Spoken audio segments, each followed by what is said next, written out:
Bueno, voy a hablar del EBC hemorrágico. Eh, Se define como la hemorragia intracerebral es una colección de sangre dentro del parénquima cerebral producida por la ruptura de un vaso no traumática. La severidad y la presentación va a depender del tamaño y de la localización de la hemorragia. Cabe destacar que representa el 15% de los ictus, su mortalidad es cercana al 50%, es una emergencia médica y el deterioro temprano pues es común. Generalmente los pacientes, desde su valoración prehospitalaria a la valoración hospitalaria, tienen un deterioro ya neurológico. Generalmente los pacientes en la valoración prehospitalaria se realiza con la escala de Glasgow y ya cuando ingresan a la sala de emergencias ya se ve un deterioro aproximadamente de 2 puntos. Los factores de riesgo que se identifican en la hemorragia intracerebral es la edad avanzada, hipertensión, diabetes, enfermedad renal, tabaquismo, alcoholismo, terapia antitrombótica, que el paciente sea afroamericano, sexo masculino, etc. En cuanto a las etiologías, son múltiples etiologías y dentro de las cuales van a destacar la hipertensión, amiloidopatía, malformaciones vasculares, tumores cerebrales hemorrágicos, conversión de un EBC isquémico hemorrágico, aneurismas, etc.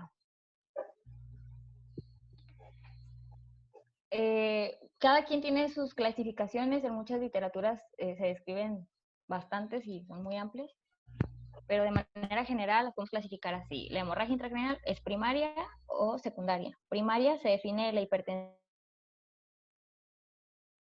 y la angiopatía amiloide, y de secundarias tenemos a los aneurismas, malformaciones arteriovenosas, coagulopatías y tumores. Los aneurismas y malformaciones arteriovenosas generalmente se clasifican en hemorragia subaracnoidea, ya que son de las principales causas.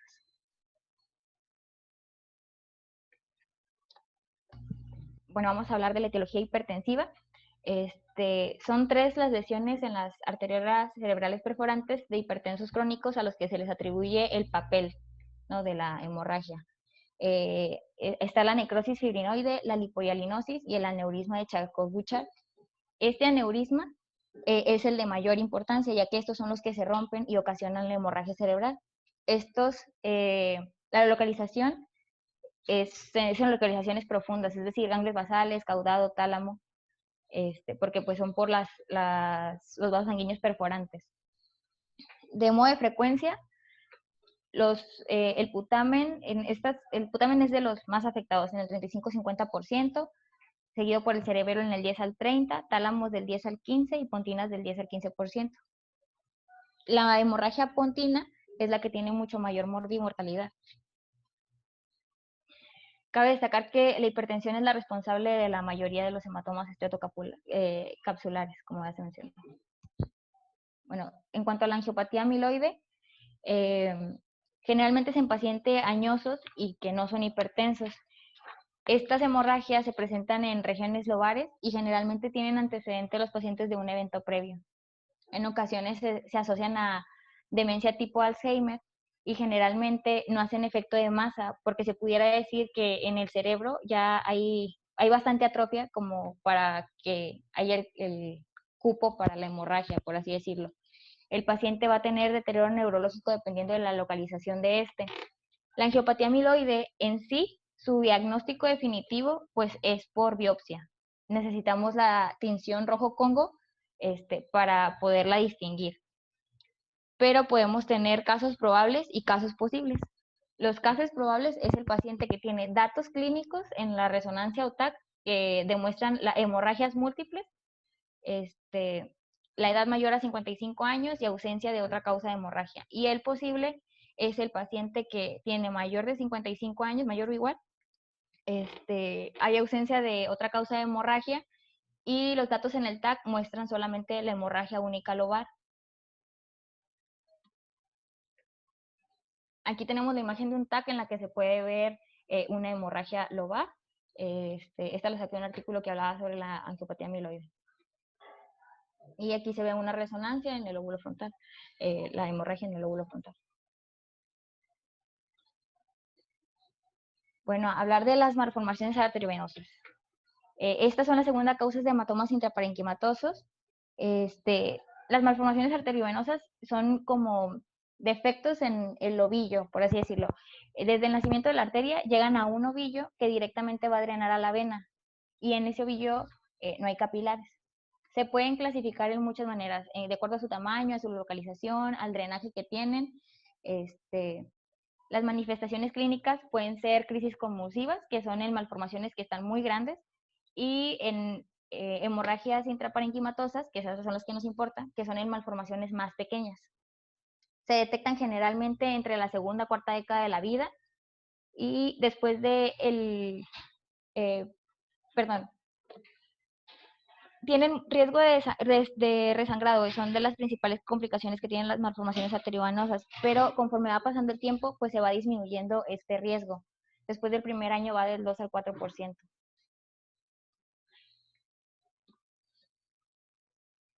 Bueno, en cuanto a la hemorragia subaracnoidea, la hemorragia subaracnoidea es una hemorragia en el espacio subaracnoideo, que es el espacio entre la aracnoide y la pia madre. La causa más frecuente es la traumática. Sin embargo, pues también están las causas no traumáticas y de esas causas no traumáticas lo más común es que sean por aneurismas en el 80%. La edad más frecuente de presentación es de 45 a 65 años y en esta patología en específica, en los aneurismas, es más frecuente que sean las mujeres, tienen más riesgo de presentarlo y aún tienen más riesgo las mujeres pues que estén embarazadas. La mortalidad es muy alta, es más del 50% y generalmente ocurre después de las 2 semanas de la hemorragia. Los aneurismas en sí se pueden clasificar en fusiformes, aculares, y los aculares son los que son más frecuentes. Y estos se van a presentar generalmente en las bifurcaciones de los vasos intracerebrales. El origen más frecuente de estos va a ser en las arterias comunicantes y también se asocia esto, su localización al pronóstico. Los que tienen localización posterior, es decir, las comunicantes posteriores son de mayor tamaño y pues van a tener peor pronóstico. El factor pronóstico más importante de estos pacientes es el nivel de conciencia al momento que llegan al hospital. Se han identificado en sí muchas escalas en las que podemos valorar al paciente, pero una de las más utilizadas pues es el Hunt-Hess y esta escala nos va a valorar la sintomatología y algunos signos en los pacientes y de acuerdo a esto pues nos da un porcentaje de mortalidad. Tenemos el grado 1 que nos muestra paciente asintomático o con mínimo dolor de cabeza y ligera rigidez de nuca que nos da una mortalidad del 1%. El grado 2, que es una cefalea moderada severa, hay rigidez de nuca, pero no hay déficit neurológico y nos habla de una mortalidad del 5%. El grado 3, que hay un déficit focal y aparte confusión, que nos habla de una mortalidad del 19%. El grado 4, que ya tenemos al paciente estupuroso con hemiparesia de moderada severa y pues tiene rigidez, nos habla de una mortalidad del 42%. Y el grado 5, que ya es un paciente en estado de coma y que nos da una mortalidad del 77%. El primer estudio en sí que voy a realizar con estos pacientes es un TAC. De igual manera, para poder valorar a mi paciente, pues tengo una escala, que es la escala de Fisher. Esta es una escala tomográfica y nos va a catalogar como dónde está la hemorragia, o más bien si es visible o no es visible y cuánto es su grosor. Por ejemplo, el grado 1 nos habla de una hemorragia o coágulo no visible. El grado 2 es una hemorragia lineal difusa de grosor menor a 1 milímetro. El grado 3 es una hemorragia o coágulo localizado o difuso de grosor mayor o igual a 1 milímetro en las cisternas. El grado 4 es una hemorragia intraventricular o parenquimatosa. Supongamos que el TAC no vemos hemorragia. Sin embargo, tenemos un Hunt-Hess de 1 o 2. En este paciente en específico vamos a realizar una punción lumbar porque este es un estudio muy sensible. Que en el estudio de punción lumbar esperamos encontrar una presión de apertura elevada, xantocromía y un aumento en los eritrocitos. Realizo mi punción y mi punción sale positiva. El siguiente estudio que voy a realizar para encontrar la causa es una angiografía o angiotac. Ahora supongamos que desde que veo, no sé, valoro a mi paciente, le hago el TAC, encuentro una hemorragia, el estudio siguiente pues es una angiografía o angiotac. Si mi angiografía sale negativa, no significa que mi paciente no tenga una hemorragia subaracnoidea ocasionada por un aneurisma.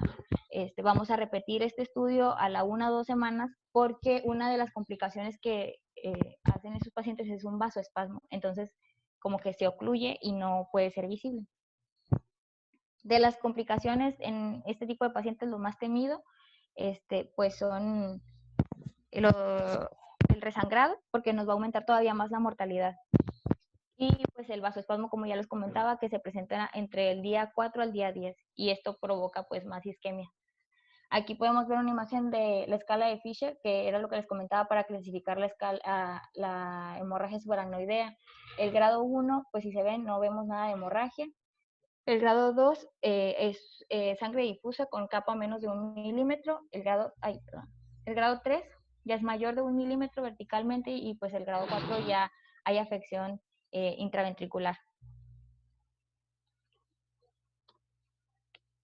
Otra de las etiologías de las que vamos a hablar es de los tumores cerebrales. En términos generales, los tumores cerebrales los vamos a dividir en primarios y en metástasis. De los primarios, lo más común es que los tumores que sangran van a ser metástasis, eso es lo más común. Y las etiologías de esas metástasis, lo que debemos de pensar es el coriocarcinoma, melanoma, pulmón, riñón y tiroides. Entonces, si vemos metástasis en cerebro que sangran, tenemos que buscar el origen primario de ese tumor. De los primarios que sangran, vamos a dividirlos en malignos y en benignos.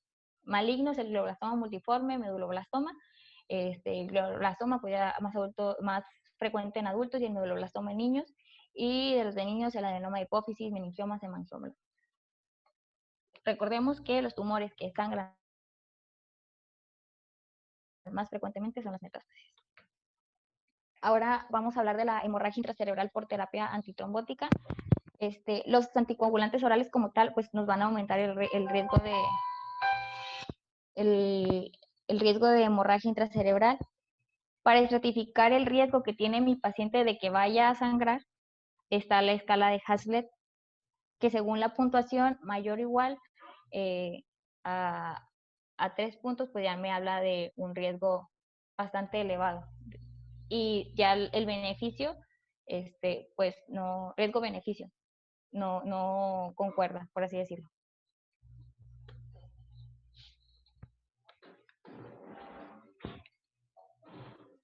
Perdón, me voy a regresar tantito. Aquí, en las hemorragias ocasionadas por antitrombóticos, aparte de que nos va a aumentar el riesgo de la hemorragia, pues también nos va a aumentar el riesgo de que el hematoma crezca y pues obviamente eso nos va a aumentar la mortalidad.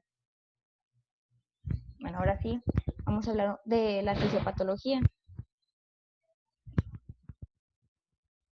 Bueno, en condiciones fisiológicas normales, el metabolismo energético cerebral va a mantener una estrecha relación con el flujo sanguíneo cerebral. Recordemos que el flujo sanguíneo cerebral es aproximado de 50 a 60 mililitros por 100 gramos por minuto. Estos valores de flujo sanguíneo cerebral van a garantizarme que yo tenga un aporte continuo de oxígeno y glucosa y con esto voy a poder mantener mis potenciales de membrana celular y pues la homeostasis iónica. Al momento que hay una interrupción del flujo sanguíneo cerebral, va a haber una caída drástica del soporte energético y esto me va a ocasionar una serie de eventos pues no lineales que van a progresar con el tiempo y todos se correlacionan entre sí. Entonces, al haber un descenso del oxígeno y la glucosa en el tejido cerebral de manera abrupta, va a conducir a un daño cerebral que me va a provocar isquemia e hipoxia y voy a empezar un metabolismo que es el metabolismo anaerobio. Este metabolismo aerobio me va a generar que disminuya la cantidad de ATP que yo tenga y así me va a perjudir el transporte de iones transmembrana. Hay dos tipos de transporte transmembrana pues, que tenemos, ¿no? El activo y el pasivo. El activo es dependiente de ATP, por lo que el descenso del ATP me va a condicionar a que mis membranas no funcionen. Las membranas de las que pues, vamos a hablar en este momento es de la bomba sodio-potasio y de la bomba de calcio. La bomba de sodio-potasio, si no funciona, me va a provocar que pierda potasio y que gane sodio intracelular. Y esto, de manera consiguiente, me va a ocasionar que arrastre agua a la célula por osmosis y esto me va a ocasionar edema. Si la bomba de calcio dependiente de ATP no funciona, me va a ocasionar pues más calcio intracelular. Ahora, la ganancia de sodio intracelular, del que hablé hace ratito, por la disfunción de la bomba sodio-potasio, me va a ocasionar que el transporte pasivo no se realice de una manera adecuada. Es decir, normalmente para mantener el pH celular hay un intercambio pasivo de hidrogeniones y sodio, y también hay un intercambio pasivo de calcio y sodio. Al haber mucho sodio intracelular, este proceso no va a ocurrir y esto me va a ocasionar acidosis y aumento del calcio intracelular. La misma acidosis me va a condicionar que la mitocondria no puede utilizar el calcio y este va a activar a las proteasas y a las fosfolipasas que me van a ocasionar que mi membrana se rompa, la membrana celular. Ahora, volviendo otra vez a la disfunción de bomba sodio-potasio, este cambio iónico va a generar que una despolarización de la membrana que me ocasiona que la apertura de canales calcio, y estos van a empezar a liberar glutamato, que recuerden que el glutamato es el encargado de la neurotoxicidad. El glutamato va a activar al mediador de la apoptosis, que es el NMDA, que es el N-metil-D-aspartato, y este me va a aumentar la liberación de calcio desde el retículo endoplasmático y este me va a dañar a la mitocondria. La mitocondria va a liberarme citocromo C y SMAC diablo. El citocromo C va a unirse a la PAF1 y a la procaspasa 9 y van a formar el apoptosoma. Este apoptosoma va a activar a la procaspasa 9. Ahora, en presencia de SMAC diablo que se liberó por la mitocondria, se va a liberar la caspasa 3, que esta caspasa 3 va a ser activada por la caspasa 9 y esto me va a generar la apoptosis. Otro mecanismo que se ha descrito que se relaciona con la hemorragia intracerebral es la ferroptisis. Sin embargo, solo se ha estudiado en animales y se menciona su aparente relación con humanos. En general, en términos generales, se describe que la hemorragia intracerebral, pues obviamente hay eritrocitos. Estos eritrocitos van a ser degradados por los oligodendrocitos, la glía, y los van a disociar en globina y en grupo M. Este grupo M se va a disociar y se va a liberar hierro. Y este hierro se va a acumular en el tejido alrededor del hematoma, y si a esto le sumamos la disminución de glutatión que ocasiona la hemorragia intracerebral, esta disminución de glutatión y el aumento de de hierro va a ocasionarme peroxidación lipídica y esto me va a ocasionar aumento de los radicales libres. Así en general, en la hemorragia intracerebral el nivel de glutatión en las neuronas disminuye significativamente, el grado de peroxidación lipídica va a aumentar y la activación de glutatión peroxidasa va a disminuir. Por eso los peróxidos lipídicos no pueden ser metabolizados, pero cuando entra el hierro, pues causa su oxidación y esto causa aumento de las especies lipídicas reactivas al oxígeno y esto ocasiona la ferroptisis. Ahora, siempre que hablemos de sangrado, vamos a hablar también de coagulación. En términos generales, al haber daño del endotelio, se va a liberar factor tisular y este factor tisular va a activar a la cascada de coagulación intrínseca y extrínseca para que la vía común o la vía final sea activar a la trombina y convertir así el fibrinógeno en fibrina. Una respuesta exagerada de esto me va a ocasionar elevador del inhibidor del activador tisular del plasminógeno, de la protrombina, del complejo trombina-antitrombina, del fibrinopéptido A y el dímero D. Y este desequilibrio me va a formar una coagulación intravascular diseminada que se caracteriza por la activación de sustancias procoagulantes y aparte le sumamos la respuesta inflamatoria que está teniendo nuestro paciente y esto por sí me va a generar microtrombos que posteriormente me van a causar áreas de isquemia como una lesión secundaria. Este es un esquema que nos habla en sí de cómo va ocurriendo la fisiopatología. Como les dije, son mecanismos no lineales, pero todos se correlacionan entre sí. Entonces, hay la ruptura del vaso, se genera el hematoma y va a haber una isquemia. Esta isquemia va a hacer que me aumente el glutamato. Esto sucede en la primera hora. Posteriormente, de las 0 a las 4 horas, pues es todo lo que les comenté de la apoptosis, ¿no? Aumenta el calcio intracelular, la mitocondria falla, hay una acumulación de sodio, lo que me genera un edema citotóxico y necrosis. Hasta esta parte, pues hablamos de un edema citotóxico.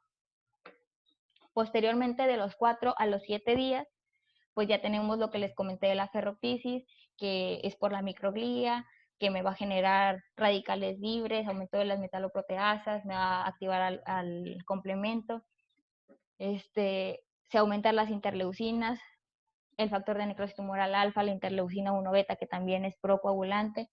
Esto me va a generar que también se active la coporina 4 en los astrocitos, y eso hace que haya una disrupción de la barrera hematoencefálica, lo que me va a ocasionar un edema vasogénico porque va a aumentar la permeabilidad.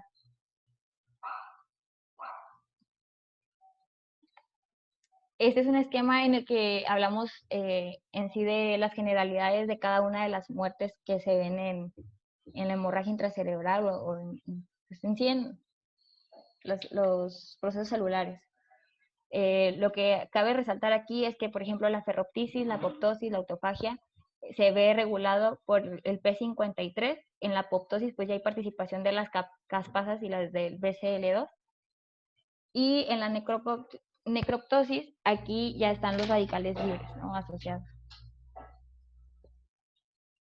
Bueno, en cuanto al cuadro clínico, en términos generales, encontramos el paciente generalmente presenta cefalea súbita intensa, náusea y vómito, pérdida de la conciencia, focalización neurológica, que también va a depender de la localización del hematoma, una presión arterial sistólica mayor de 220 milímetros de mercurio y una diastólica mayor de 110 milímetros de mercurio. Y pues obviamente lo que les había comentado, la progresión de la sintomatología en minutos y horas.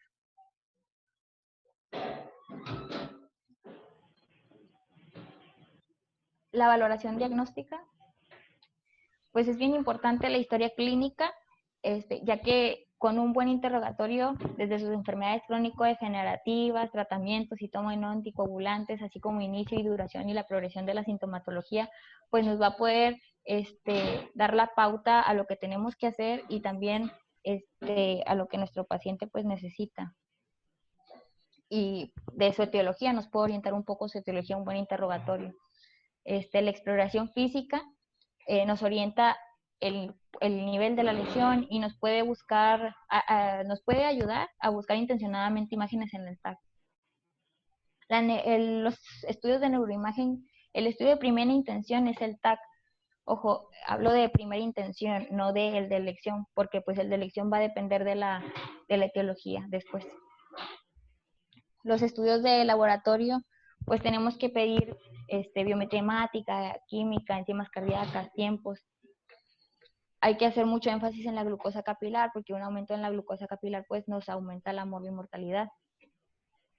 Y de las enzimas cardíacas también, porque se ha visto que los aumentos de CPK se asocian con mayor morbimortalidad y de igual manera de la disfunción del paciente.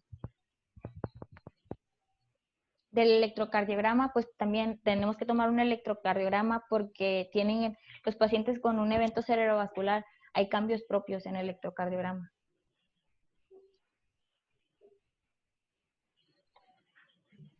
Bueno, como les había comentado, el TAC, pues la localización nos va a orientar a la etiología. Por ejemplo, aquí podemos ver una hemorragia un poquito más profunda en el parénquima, pues nos puede orientar que es una etiología hipertensiva. De este lado podemos decir que es una amiloide porque afecta a un lóbulo. Si podemos ver aquí en una imagen de una etiología tumoral, ¿cómo la vamos a distinguir? Pues porque de origen tumoral vemos al tumor, vemos aparte de la hemorragia, está como sobre un edema, que este es propio del tumor.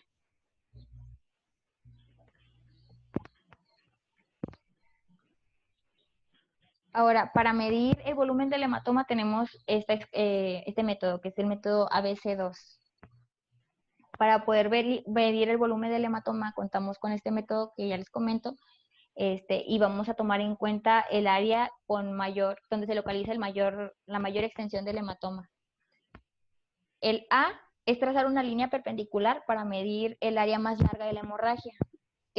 El B vamos a multiplicar por el total de cortes que tiene la hemorragia. Y el C es el que es dependiendo de dónde lo leas, ¿no? Yo el que tomé es que medíamos el diámetro más largo de superior a inferior que se ve en plano sagital o coronal. Estos tres parámetros, el A, el B y el C, lo vamos a multiplicar y posteriormente dividirlos entre 2 y así vamos a obtener el volumen del hematoma. Como les comentaba, pues hay cambios electrocardiográficos propios de los accidentes cerebrovasculares.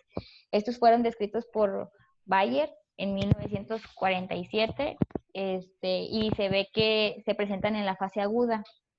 Estos cambios electrocardiográficos se les atribuye por la tormenta catecolimérgica, que es un desbalance hipotalámico y el imbalance autonómico. Los cambios en el electrocardiograma, que son más frecuentes en la hemorragia subaracnoidea, pero también se pueden presentar en el EVC isquémico, en las hemorragias intracerebrales espontáneas, en el traumatismo craneoencefálico, en epilepsia, en tumores. Y la aparición de estos cambios generalmente va a ocurrir en el 60 al 90% de los casos, o sea, sí son comunes. Los cambios que se describen es taquicardia sinusal, una onda T aplanada o invertida, bradicardia sinusal, extrasístoles ventriculares, infradesniveles del ST, extrasístoles auriculares, supradesniveles del ST y un intervalo QT prolongado. Aquí vemos la relación, este es un electrocardiograma y la imagen de un paciente con hemorragia intraparenquimatosa, en la que se observa aquí la onda T invertida y el QT prolongado.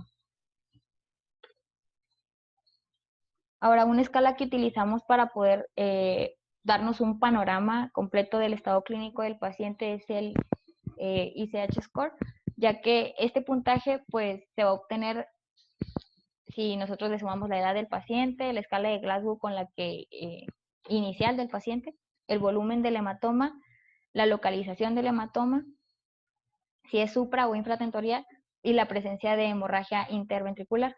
Cada punto que vayamos obteniendo pues se va a asociar a un aumento en la mortalidad y una disminución de la calidad funcional del paciente. Si yo tengo un puntaje de 1, pues la tasa de mortalidad a 30 días es del 30%. Si tengo un puntaje de 2, del 26%, puntaje de 3, 72% y puntaje de 4, 97%. Generalidades del manejo. Pues en general, yo sospecho que mi paciente tiene una hemorragia intracerebral. Lo primero es evaluar la vía aérea. Si el paciente no tiene un buen manejo de vía aérea, pues ya me aboco ahí, ¿verdad? No me importa su estudio de imagen por el momento.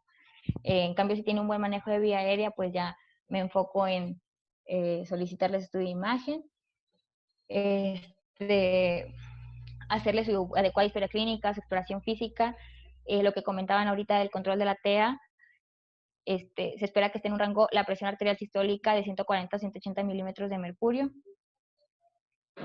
Tenemos que ver para este tiempo ya tomarle sus tiempos para ver si el INR es menor de 1.4 o mayor de 1.4. Si tienen alteraciones en la coagulación, pues abordarlo, ¿verdad? Porque ya les había dicho que la alteración en la coagulación pues se asocia también a que aumente el hematoma. Considerar si el paciente es candidato a cirugía y pues referirlo a las unidades adecuadas. Y pues clasificarlo, o sea, al sacarle su puntaje del ICH, determinar el volumen y la localización. Recapitulando, en la primera hora, pues ya tenemos que tener el examen completo de sangre, los estudios de imagen, la clasificación por Glasgow, calcular el ICH y pues intervenir al paciente dependiendo de lo que requiera. Si tiene alterado, si toma anticoagulantes, y tiene un INR mayor a mayor a 1.4, pues darle el tratamiento adecuado. Si su presión arterial está muy elevada, pues llevarlo a metas. Si necesitamos una evacuación urgente, pues abordarlo y el manejo de la vía aérea. Eso es todo. Gracias.